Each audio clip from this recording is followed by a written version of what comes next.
Good afternoon, everyone. Thank you for joining us. Today, we have Lisa Leslie, a certified financial planner, who's going to talk to us about exploring the power of habits. Before we get started, if you have any questions, feel free to put them in the chat, or if you want to ask a question anonymously, you can also put it in the Q&A. If you need captions, there's in the menu bar at the bottom, there is a button that says More. You can click on it and enable captions or the transcript from your end so that you can use that. The webinar is being recorded and will be uploaded to our YouTube channel. So with that said, Lisa, you're good to go. Alrighty then. Okay, and welcome everyone. And yeah, put comments in the chat. And if you want to say something, I'm good. I would love for people to say things. Hopefully nice things. Just go ahead, maybe raise your hand, and Patricia's going to help me man the chat, person the chat. We're going to talk about exploring the power of habits. And hi, Sherry. Hey, Haley. They're family consumer sciences agents too. I'm based in Hillsborough County. They're based in other counties. And I don't know if there's any other folks that are family consumer sciences, but hey, jump in as we go along. So today, and I hope it's going to be a discussion. If it's not, I get it. Sometimes people just want to passively like listen in, but feel free to chat in and discuss this stuff. We're going to talk about some things, thinking fast and slow. And that's from a book by Daniel Kahneman. I wonder if anyone's read that book. Pretty good. Goals and habits. We're going to talk about routines and practical small steps. So hopefully this will be something useful. And the inspiration and the sources and inspiration for this, I saw a presentation in 2022 from the Association for Financial Counseling, Planning, and Education. There was a presentation called Financial Atomic Habits, and the presenter was Beth Watts, and she based her presentation. It was kind of a review of the book Atomic Habits by James Clear. That's been around for a little while. It's a pretty basic book, but Beth's presentation really spoke to me because at that moment, I was really have some habits that I've been working on that I really wanted to handle. So it was really helpful. It just kind of it was a good presentation for me at the moment.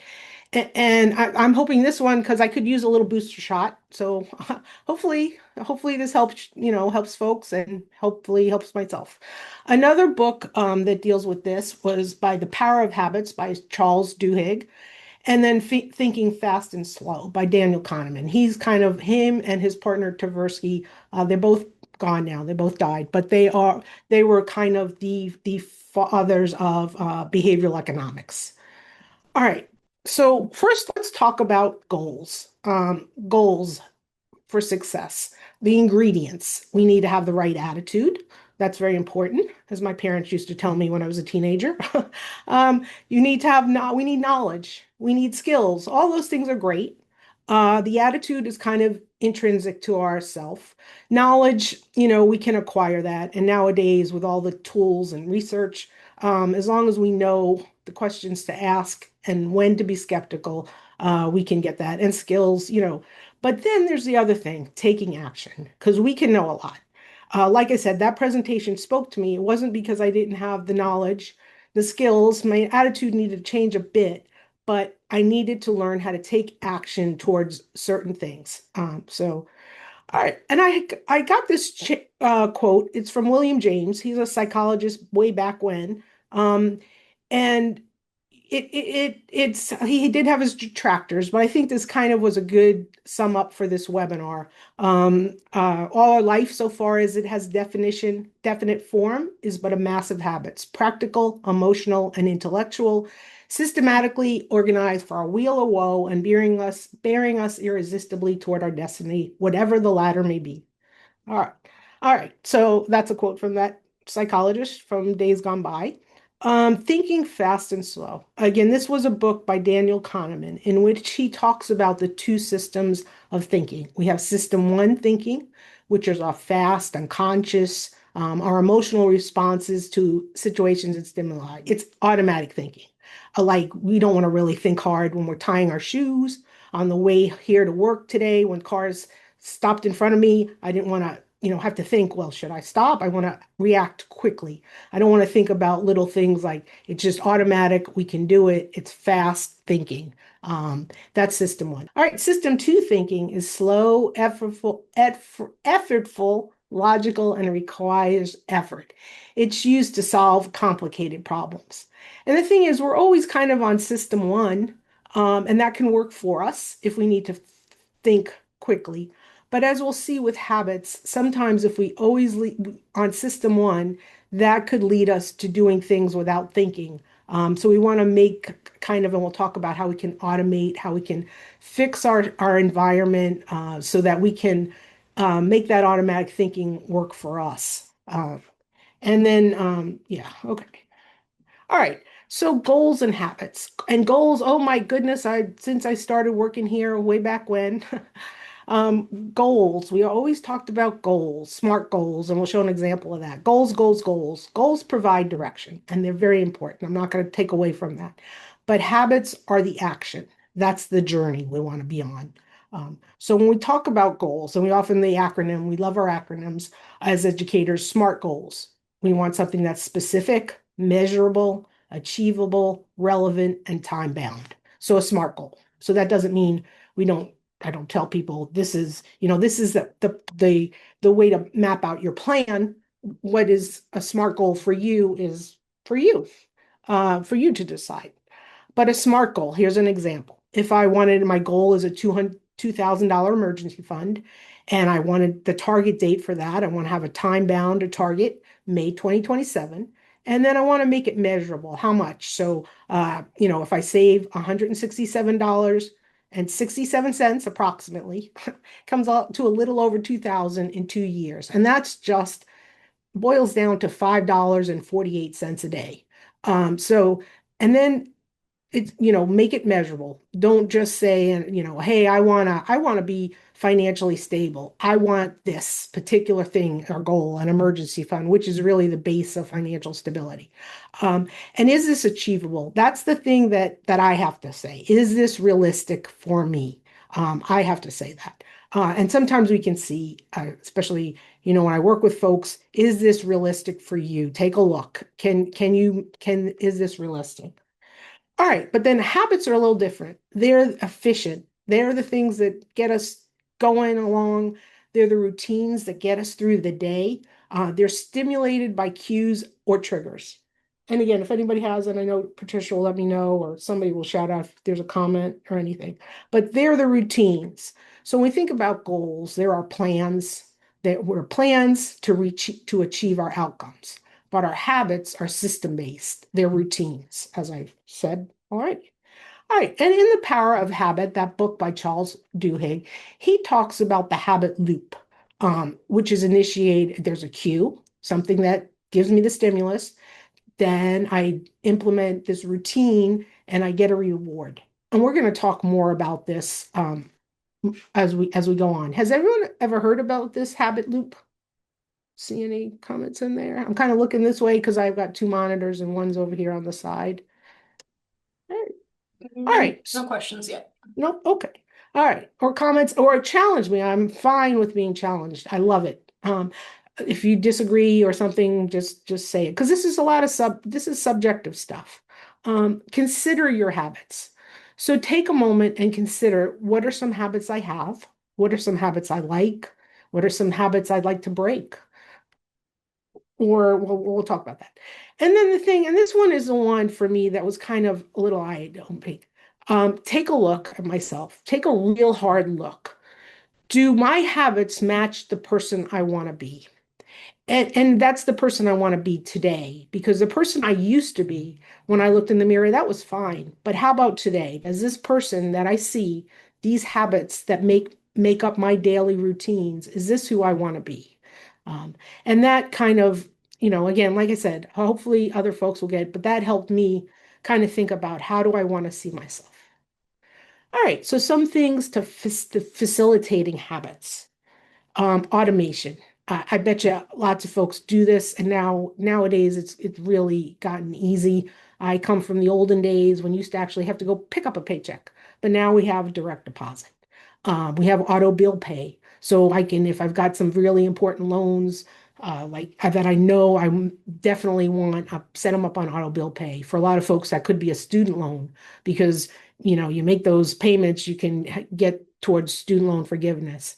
Automation opt-in subscriptions. Now that one, when I opt in to, hey, whatever, Netflix, whatever, all kinds of subscriptions, you opt in and then you have to take an action to opt in. So that one can work good because I don't have to remember to pay my Netflix bill every month, but it also can work against us.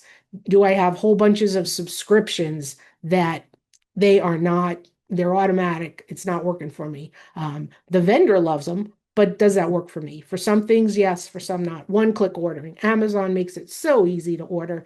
With a click, I am done. But again, it makes it easy. Does that help? Yes, it's helpful. It's so convenient. And it is convenient that you can return things. But think about it. How is that? Is that working? Is this automation working for me or is it working against me? Automatic repurchase. I know with a favorite company that I go to for my pet food, they want me to do the automatic repurchase. That works somewhat, but I've got to, make sure I can control it. Does anybody have any other examples of automatic automation that has helped worked for them, worked against, or just generally speaking, seems to work good? And I think, are there some chats in here? No. There was a question that came through. How long does it really take to develop a habit?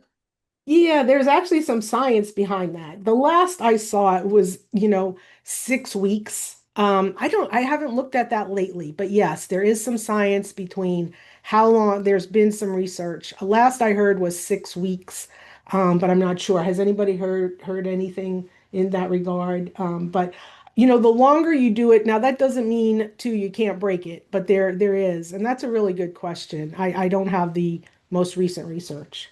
Um, Cool, cool. And people are putting in stuff. Yeah, good comments in the chat about some things they could do and things that work and some things that don't, like too many emails or that. So great comments. Thanks for shaving. Yeah, I love the automatic saving.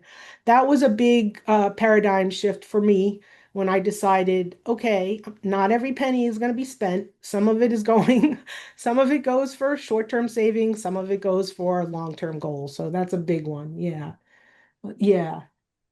Good. So great. Thank you guys for putting stuff in the chat. You're putting good comments.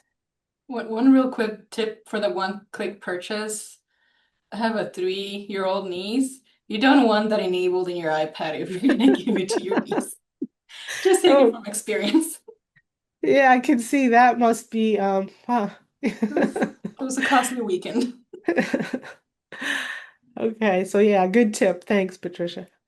All right. So, and great. Continue, sharing stuff there. All right. Our environment. What role does our environment play? And again, environment, a big word. What's that? Three syllables. Environment.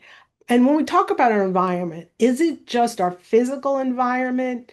Like, hey, what neighborhood do I live in? Or is it like, what are my neighbors? What are my friends, my family?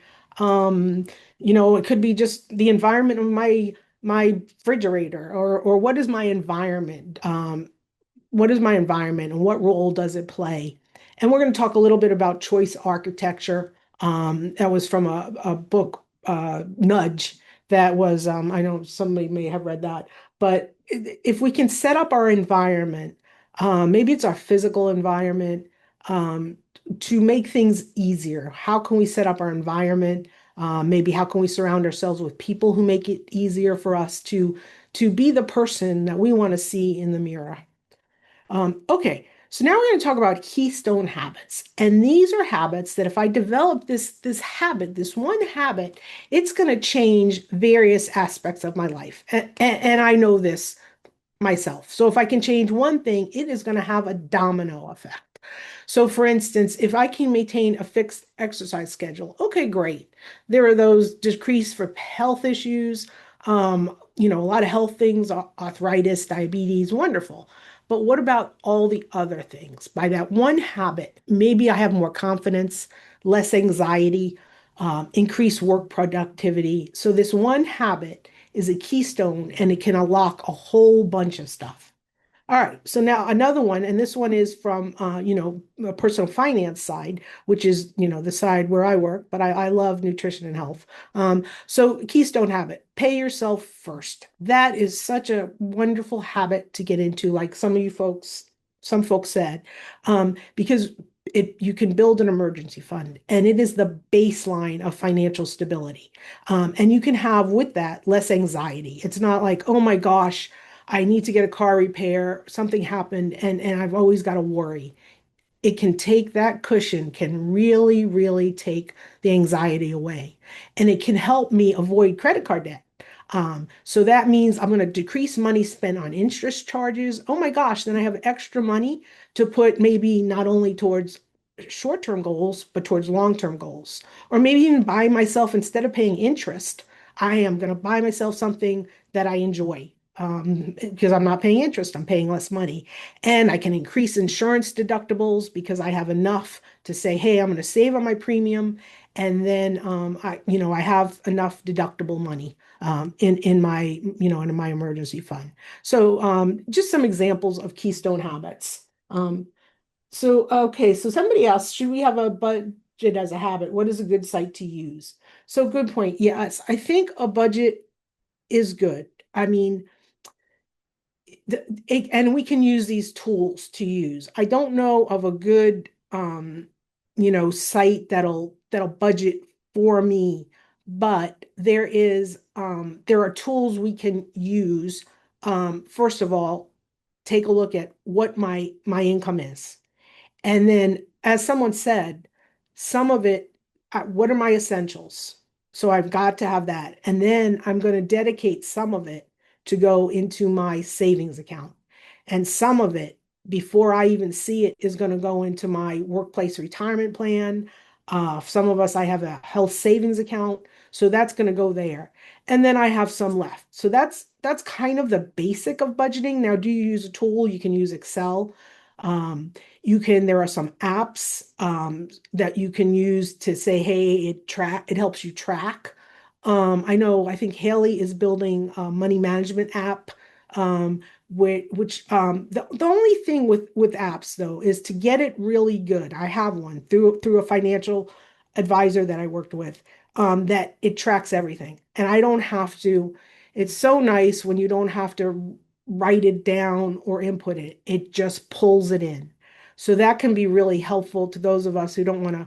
In the olden days, I'd save receipts, and then on a Saturday, I'd go through receipts and put them in the Excel file and blah.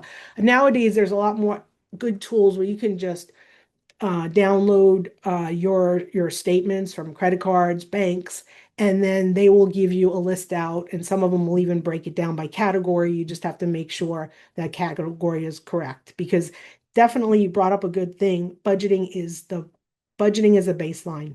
How much do I have and where is it going? Um, okay.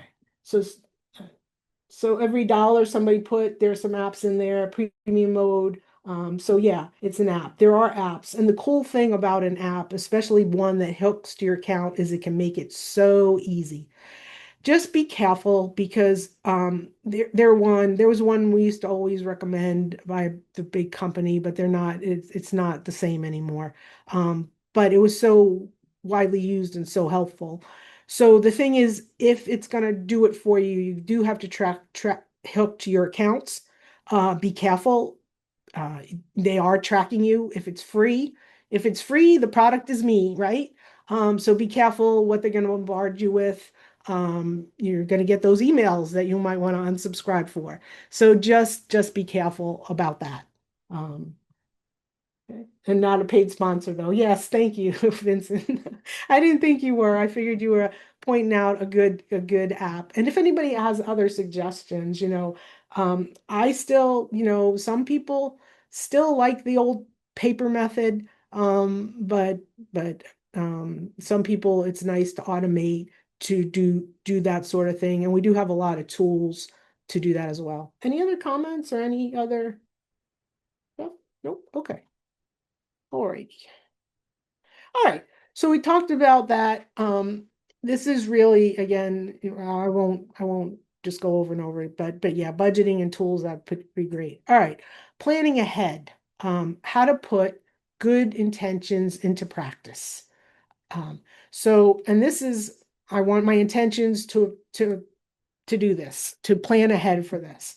So the implementation formula, and that's from the book by James Clear. When situation X arises, I will perform response Y. So I'm ready. I know this thing is going to happen, and I've already got what I'm going to do. Example of an intention formula. It's a goal. If I avoid going home and straight for the cookies, so I know. And actually, my husband he used to know this because I would come straight home and head straight for the refrigerator. And no, no, no. How about if you just go for a walk? Or this is an example is when I get home each evening, I will spend 10 quiet minutes in meditation. Hey, and maybe that works for you. It gives you that cool down minute to get control. Maybe it is like me. I need a walk. I need a move. But just know, this is going to happen. It's not like a big surprise that I come home and I want to, hit the cookies or so I know these things happen. I'm not going to kid myself anymore. I'm going to say, hey, I know this is going to happen, but here's how I'm going to try to deal with it. And make it something, that works for you. It's got to work for you. Okay. And head towards something. Don't think, hey, I'm missing the cookies. Think about, hey, what am I heading towards? Um, so there is some research to say that the approach adopt a behavior is more success than framing as avoiding something. I've been trying to implement a walk every night after dinner. And, if, oh gosh, I'm going to go for a walk, and sometimes it's dark. But if I think about, hey, I'm going to go for a walk and I'm going to listen to my favorite podcast, and it's windy out and it's going to be kind of nice because the weather is good now. But if I think about, hey, I'm going to adopt something, what am I gaining? Not what am I giving up? What am I getting? What is the cool thing about this new behavior? And that's why we have to focus if we're going to save money, not, oh gosh, I have to budget and that, but think about how much better that is going to really add to my lifestyle. I'm going to probably get more of the things I want as well as the things I need. So what am I adopting? What behavior am I going to adopt? So we want to build new habits. We want to make it obvious, attractive, easy, and satisfying. So again, it has to be something that is attractive to us, that's not too hard, and that's satisfying. Um, so one way to kind of do this is through choice architecture. Can we frame our environment to make it easy, to make those choices easy for us? So can I make that choice, the preferred choice, and can it nudge me towards the habit I want? And I think the one where we do the automatic deposit, that sure can help. Um, so if we, and some examples here, fruit on display, cookies locked in the vault, and direct depositing money into savings and investment accounts, using smaller plates. I have been amazed at how much using smaller plates can work.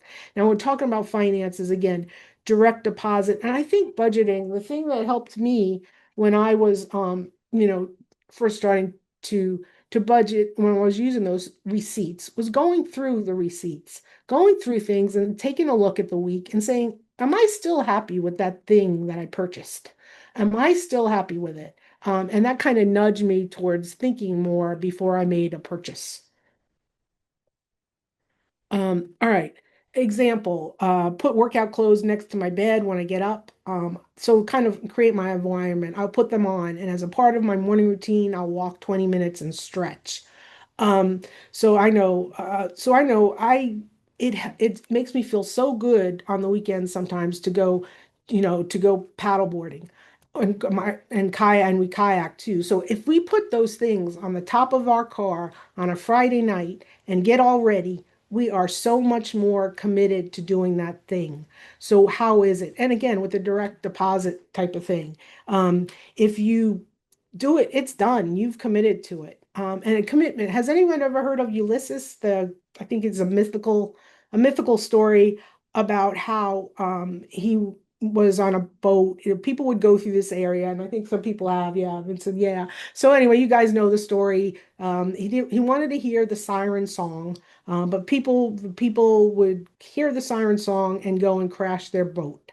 So what he had was had himself strapped to the boat, and everyone else put on earplugs, so he got to hear the song and he didn't crash. But it was he committed a commitment device. What are the choices you make in the present that controls your actions in the future, like the direct deposit, like the putting away, and that can be so helpful. Now the thing is, you have to have enough money to do that. That goes to the achievable. I first of all, and I talk to a lot of folks, and sometimes the first thing we're going to talk about is what is essential to you. I'm not going to tell them what's essential, but what is it essential that you have to spend money on each month?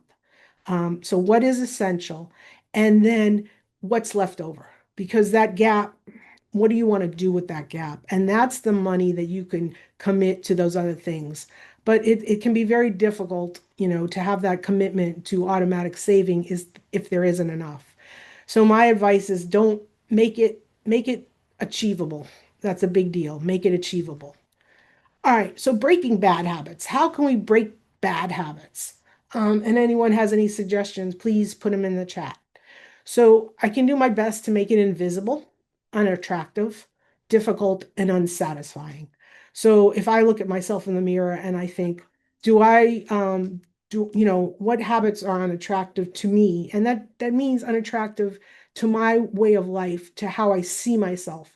And don't, I know a lot of times with personal finance, people, it's such a status, they think a status, oh, my credit score. Don't, I, I don't see a credit score as a status symbol. I think it as a thing that is attractive if it's a good score because I can get a better interest rate. Um, but anyway, if we want to break a bad habit, just try to make it and think about it. How is this, oh, if I overspend, then I'm gonna have that interest. Ugh. And then I'm gonna have to pay fees. Oh, that doesn't sound good. That's not real satisfying to me. And sometimes we really have to think it through. That's where when we think of that system one, that system two, we have to we have to kind of slow down for a minute and get into our system two thinking and think about it, really think about it until it becomes a system one behavior. Used to, hey, it's Friday, got a credit card, gonna have fun, spring break, gonna have fun. But if I think about it ahead of time, again, going to that intention formula, is this going to work for me in the long term? Is this truly going to be satisfying today and tomorrow? And so here's a little thing, make bad habits impossible. Victor Hugo, he wrote The Hunchback of Notre Dame. Reportedly, I don't know how true this story, but he had his clothes locked away so he could not go out and just had to stay home and write. So it was like, okay, he's gonna make that habit. He's got to do the writing. He can't go out. But whatever we can do to, some folks have, long-term savings or savings they put it where they can't get to it. Some folks will tell you, you know what, I'm not gonna carry, and it's hard nowadays because it's on our phone. We can just pay easily. Some people will take that stuff off their phone. The one-click apps, the instant pays. I know I worked with someone who they had an Apple Pay thing and they took it off. They took some things off so they could not get, they had to take a moment to think about stuff. All right, so it's a framework for success. So we want to, here we're going to get to that. Well, we're going to talk Charles Duhigg, and we talked about the routine. So here's the thing he talked about in his book. How did he break a routine that wasn't helpful, and he replaced it with something that worked? So the first thing he suggests is you identify the routine you want to change. Experiment with rewards, isolate the cue, and have a plan. Because as we talked about, the routine, the loop comes where we have a routine. And his routine was he had afternoon cookies. And in his book, he talked about how every afternoon he'd go for cookies. Um, and he experimented with the reward. Was he going for cookies because he was hungry, or was it a relief from boredom? Was he really hungry? And then what was the cue? Why was it? And it was a certain time of day, he would always go for cookies. But is it a location? Is it an emotional state? I know for me, sometimes when I'm in a certain state, I'm gonna do things that are not gonna be helpful. Is it other people? Some people, do they help me facilitate my spending? What action preceded the trigger? So again, what's the cue? And have a plan. So how am I going to deal with that? When the cue happens, I will do the routine to get the reward. And here's an example of that. The cue, um, let's say, and this is actually based on a real life story, is the evening. And this person would always be shopping online in the evening. Um, and what was the reward? Did they really needed that stuff, or was it at night? Evening comes, evening comes in, the kids are put together, and they develop this routine of shopping online. Is it because they needed stuff, or was it just how they relaxed, a distraction? So if I have a cue where it's evening, I'm I'm trying to relax. Can I have another routine? Perhaps chat with friends. Is it because the reward would be a distraction? It would be pleasing. Can I replace one with the other?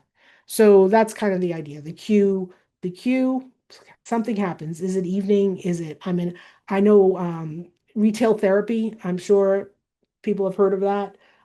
Retail therapy. I'm feeling bad, so I'm gonna start feeling better by going shopping. And now it's so easy because we can just go shopping in our pajamas. So is it whatever, what is my cue? What's the thing that pushes me to the habit that I'm trying to change? What is my trigger? And so I have this trigger, and then what do I do when that gets triggered? And then what is the reward? And can I develop a routine that gets me to a reward, but it's better for me in the long term. So and somebody, there's some comments in the chat. Okay, thank you for sharing. That's funny about washing the dishes. Yeah. All right. So, picture your future self. Where do I want to be? And this one is a powerful one. Well, at least for me. Where do I want to be in 6 months, 1 year, 2 years, 5 years? And how am I going to get there? Because the routines that I do, what I'm doing, as we said, as I quoted the guy in the beginning there, what I do day by day by day is going to take me somewhere in 6 months, in a year, in 2 years, in 5 years. And I can't keep pretending, if I keep swiping the card when I can't pay the balance in full, I can't keep pretending. I have to say that in 6 months, I'm going to be in a bunch of debt. So I have to think about it. And then in 1 year, 2 years, and sometimes it takes a while. But my mom always used to say, well, where are you going to be in 6 months if you don't at least start now? If you start and you start some routines and try to do things. It may take 5 years, but you're going to be 5 years older anyway. So she would say, just do it. She was saying that before Nike. Okay, and there's some related articles here. I'll send this PowerPoint to Patricia, but there's some articles. Some one, the first one's a little heavy duty. Well, no, it's just a summary, but just things about meeting your future self, picturing your future self, because there's some research to say, hey, if we think about our future self, maybe we can do that delayed gratification thing, which is hard because we're not really hardwired to delay gratification. But if we really think about our future self and where we want to be, that may help us. So I hope this was helpful. I really appreciate all the folks who are sharing stuff. But I just say, remember, our routines make up our life. What are my routines? And this has been a little booster shot for me. I'm going to think about some routines that are not heading in the right place. They're not leading me anywhere. And then what little steps can I take? What little tweaks can I do to enable my success? And I see, yeah, we'll get a list of books. Yeah, I tell you what, I can just pull those out. I can yeah, I'll pull those out as a separate little list, and I'll send you both those. I'll send you that. So that's about all that I have in my slide deck. But I think you guys shared stuff. Um, okay, so somebody said, please, can you talk about setting up external accountability? Okay, well, and could you say more, and feel free to unmute. When you mean that, do you mean external with a person, or what do you think? And hey, Kim. Hi, this is really awesome. Thank you so much. Well, I found that even with projects like outside of work projects that I love, I'm a writer. I love, take it very seriously, but procrastination is an issue. And just, it's a hard habit to come home after writing in front of a computer all day and doing more of it at home. But my friends and I set up like an accountability group, and then I realized everything I've been successful in that I didn't really want to do had external accountability, like joining a gym instead of saying I'm going to work out at home. So the setting up some kind of extrinsic, like I'm responsible to other people if I do or don't do something, seems to work really well. At work, it's never an issue, and I think that's why, is because we're always accountable to so many people. Yeah, I think that's a great, yeah, I thank you for sharing that. Yes. I thank you. I think you've talked about it much better than I could.